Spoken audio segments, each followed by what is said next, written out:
안녕하세요. 전 37살 직장인입니다. 현재 5살 된 딸과 전업주부인 아내, 이렇게 셋이 살고 있습니다. 문제의 그날은 출장이 있어서 아내와 5살 딸 지아에게 아침에 출근하며 인사를 하고 집을 나왔습니다. 지금 결혼 6년 차인 저와 아내는 대학 시절 동창인데요. 동창회에서 처음 만나 제가 아내에게 고백한 후 연애를 시작했습니다. 맞벌이를 하지 않는 아내가 집에서 내조를 잘해주기에 저는 바깥에서 더욱 열심히 일을 하며 지낼 수 있었지만 아무래도 경제적인 부담이 없는 것은 아니었습니다. 그래도 결혼 6년 차 직장에서 10년 차가 되면서 현재는 수입도 안정적이고 그 외에도 조금씩 투자하고 있는 주식으로도 보탬이 되고 있습니다. 21평 아파트에 세 가족이 살고 있습니다만 지아가 초등학교 갈 때까지는 더 열심히 모아서 30평 아파트로 가면 어떨까 꿈을 꾸면서 매일매일 오늘도 열심히 일터를 향하고 있습니다. 출장 첫날 일을 마치고 밤 11시가 되어 근처 호텔로 퇴근을 했습니다. 막 씻고 나왔을 때쯤 한 통의 전화가 걸려왔더라고요. 아파트 입주자 대표 회장님으로부터 온 전화였습니다. 제가 지금 아파트 동대표를 맡고 있어서 금요일 밤이고 하니 아파트 앞 치킨집에서 맥주나 한잔 하자고 전화한 게 아닌가 하고 전화를 받았습니다. 전화를 받자마자 다급한 목소리가 들려왔습니다. 지아 아빠, 지금 어디야? 회장님, 이 밤에는 웬일이세요? 지금 사이렌 소리 안 들려? 지금 사동에서 화재 경보 올려서 다들 대피하고 있잖아. 불났어요? 회장님, 일단 끊을게요. 급하게 전화를 끊고 바로 아내에게 전화를 걸었습니다. 애타게 기다렸지만 전화를 받지 않더라고요. 다시 전화를 걸었는데 전원이 꺼져 있다는 음성만 들리더군요. 순간 불안한 예감이 머릿속을 왔다 갔다 해서 저는 바로 옷을 챙겨 입고 나가면서 회장님께 전화를 걸었습니다. 지아 아빠, 지금 대체 어디야, 이 난리통에. 회장님, 지금 출장을 와 있어요. 아내가 전화를 받지 않네요. 혹시 위험하지 않으시면 제발 저희 집 확인 좀 부탁드립니다. 비밀번호는 4424입니다. 아휴, 알았어. 일단 내가 가능한지 올라가 볼게. 전화를 끊고 호텔 앞에 서 있던 택시에 급하게 올라탔습니다. 기사님, 지금 수원으로 최대한 빨리 가주세요. 집에 불이 났다고 연락이 왔어요. 다급한 저의 요청에 기사님은 제가 타고 안전벨트를 매자마자 달리기 시작하셨습니다. 차 안에서 함께 출장을 갔던 부장님에게도 전화해서 상황을 설명하는 순간에도 심장이 너무 뛰어서 입으로 튀어나오는 줄 알았습니다. 부장님은 알겠다고 하시면서 빨리 가보라고 하셨고 상황을 파악하신 택시기사님은 엑셀을 더욱 밟아 달려주셨습니다. 그렇게 평소 승용차로 50분 정도 걸리는 거리인 코엑스에서 수원역까지 정확히 17분 만에 날아왔습니다. 아파트 입구로 들어서자 상황을 파악할 수 있었습니다. 입구에서부터 소방차들이 서 있었고 전 택시기사님에게 5만 원짜리를 건네드리고 바로 문을 열고 저희 집 쪽으로 달려갔습니다. 아파트 현관 쪽으로 가자 대피해서 내려와 있던 사람들끼리 웅성거리며 위쪽을 보고 있었고 불은 진압된 듯 보였고 소방관들이 오가며 남아있을지 모를 것에 대비해 이곳저곳 점검하고 있었습니다. 불이 난 곳은 제가 살고 있는 8층 바로 아래 702호였습니다. 702호 아주머니와 수첩을 들고 있는 소방관이 이야기를 주고받는 것을 보았고 저는 회장님에게 전화를 걸었습니다. 전화를 받은 회장님이 근처에 있어서 바로 찾을 수 있었고 가족들의 안부를 확인하려는 순간 지아 아빠 왔니? 회장님의 손을 잡고 걸어오는데 지아는 머리가 헝클어져 있었고 왼쪽 팔에 붕대를 감고 있었습니다. 놀란 저에게 회장님이 설명을 해주셨습니다. 저와 전화를 끊고 계단으로 저희 집에 올라갔는데 문을 열어보니 아무도 없었다고 합니다. 바깥으로 내려왔더니 소방차에 함께 온 구급차에 지아가 울면서 응급조치를 받고 있었다고 합니다. 사이렌 소리에 계단을 이용해 혼자 바깥으로 나오다가 거의 다 내려왔을 때쯤 사람들과 부딪히면서 넘어져 구급차로 데려갔다고 합니다. 다행이다, 지아야. 이만하길 다행이야. 아빠, 무서웠어. 딸이 뭔가 이야기를 하려고 하던 그때 소방관이 말을 걸어왔습니다. 802로 안전하게 모두 대피하신 건가요? 저 집에 있던 아내가 보이지 않는데요. 집에 계셨던 건 맞습니까? 이 시간이면 아내도 딸과 함께 집에 있을 시간인데요. 소방관은 저의 얼굴이 창백하다며 괜찮은지 물었고 전 아직 아내를 못 찾은 거에 안심을 하지 못하고 있었습니다. 일단 장인 장모님께 연락을 드렸고 저희 부모께도 연락을 드렸습니다. 아내의 안부를 확인하는 것도 중요했지만 지아를 데리고 병원으로 가보라는 소방관의 말에 일단 구급차를 타고 지아와 함께 병원으로 갔습니다. 회장님에게는 혹시라도 아내를 발견하면 연락 부탁드린다고 말해놨습니다. 구급차 안에서도 몇 번이고 아내에게 전화를 걸었지만 역시나 전원이 꺼진 채로 연결이 되지 않았습니다. 무슨 일이 생긴 건가 안 좋은 생각들이 머릿속을 가득 채우고 있었습니다.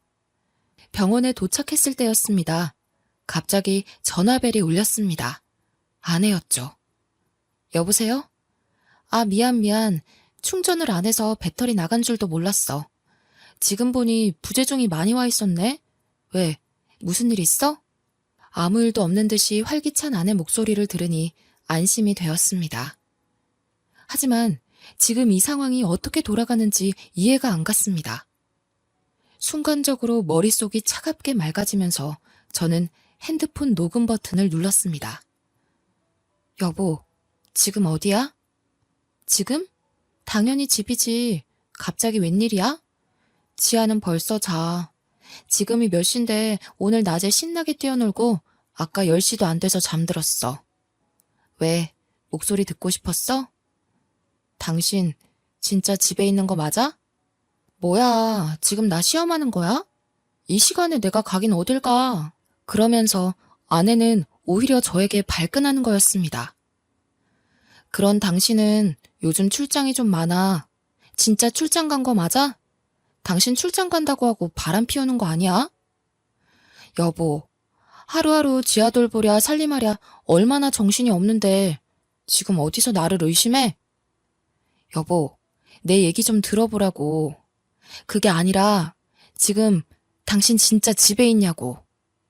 아, 그러니까 그럼 내가 지금 집이 아니면 어디 있겠냐고. 조금 전에 아랫집에서 불이 났어. 아랫집에서 불이 나서 아파트 사람들이 다 대피했었다고. 우리 집으로도 연기가 많이 들어와서 그 흐름이랑 탄 냄새가 진동을 해서 집에 들어갈 수가 없어. 그런데 지금 당신 집에 있다고? 뭐? 진짜 불이 났어? 당황해서 말을 더듬는 아내 뒤에서 작은 목소리로 왜? 무슨 일 있어? 라고 말하는 남자의 목소리가 또렷이 들렸습니다. 지아는 괜찮아? 괜찮냐고. 엄마 없이 혼자서 대피하다가 계단에서 넘어져서 팔을 다쳤어. 지금 병원에 있어. 그런데 당신 지금 어딘데? 도대체... 근데 나 지금 옆에 있는 남자 목소리 다 들었어. 지아가 엄마 찾으니까 당장 병원으로 와. 통화를 마친 저는 조금 전에 녹음한 파일을 양가 어른들에게 보냈습니다. 병실에 들어가자 양가 부모님들이 다 오셨습니다. 지아의 표정이 뭔가 불안해 보였습니다. 지아야, 괜찮아. 갑자기 지아가 울면서 화재 경보 소리에 잠에서 깨었는데 엄마가 보이지 않았고 집에는 연기가 차 있었다고 합니다. 무서워서 혼자 문을 열고 바깥으로 나왔고 엘리베이터가 작동이 안 돼서 계단으로 혼자 내려가다가 넘어졌다고 합니다. 그러면서 마치 엄마 허락도 안 받고 움직여서 다친 것 같은 생각이 들었나 봅니다. 엄마한테 혼날 것만 같아서 불안해했던 것 같습니다. 아니야, 지아야, 잘했어. 혼자서 그렇게 해줘서 오히려 아빠가 고마워. 잘했어. 그렇게 지아를 안고 토닥여주던 저는 순간 머리가 어지러지며 그대로 정신을 잃었습니다. 다음날 눈을 떠보니 병원 침대였습니다. 옆에는 지아와 제 어머니가 계셨습니다. 나 어제는 진짜 놀랐잖아. 얼마나 긴장하고 있었길래 병원에 와서 쓰러져? 그나마 다행이야. 처음 불이 난 걸 전화를 들었을 때부터 집에 왔을 때, 지아를 찾았을 때, 그리고 아내와 함께 있던 남자의 목소리를 들었을 때까지. 충격의 연속에 제가 많이 놀랬나 봐요. 잘 참고 오다가 한순간 긴장이 풀어지면서 기절을 하고 말았던 겁니다. 지아는 다행히 골절은 아니어서 팔에 임시로 했던 깁스는 제거했습니다. 걱정하는 지아에게 미소로 안심시켜 주었습니다만 제 마음속에는 아직 아내의 일이 신경 쓰였습니다. 그때였어요. 병실 문이 열리고 아내가 들어왔습니다. 그리고 지아에게 먼저 인사를 건넸지만 지아는 할머니 품에서 떨어지지 않았고 엄마를 쳐다보지 않았습니다. 아내가 저에게 말했습니다. 어떻게 된 거야?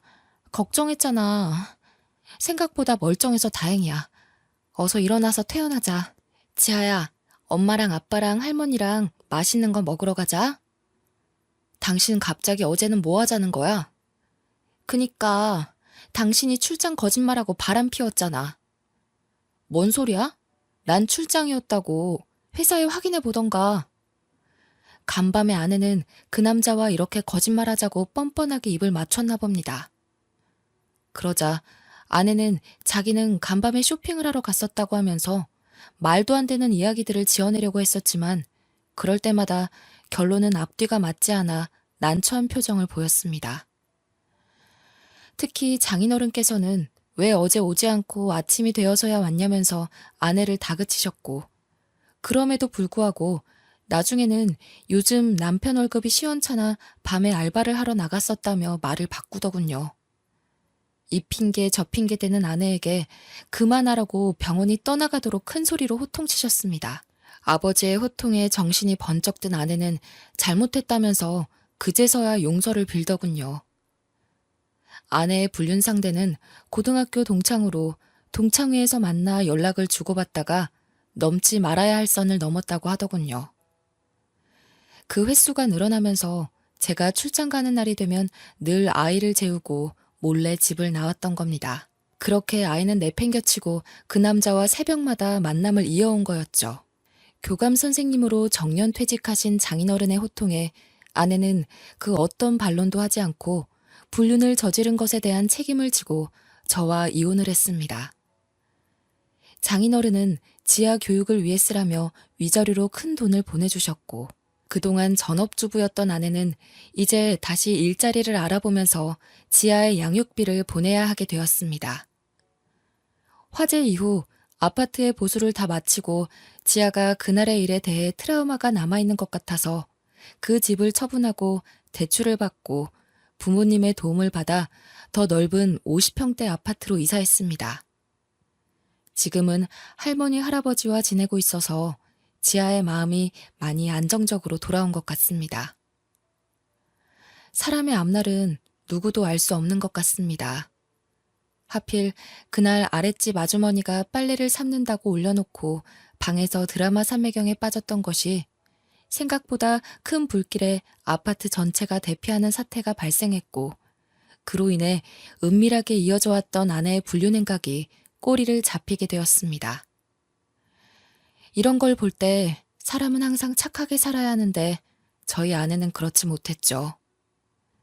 아무도 모른다고 생각하겠지만 하늘은 알고 있다고 생각합니다. 제 이야기는 여기까지입니다. 감사합니다.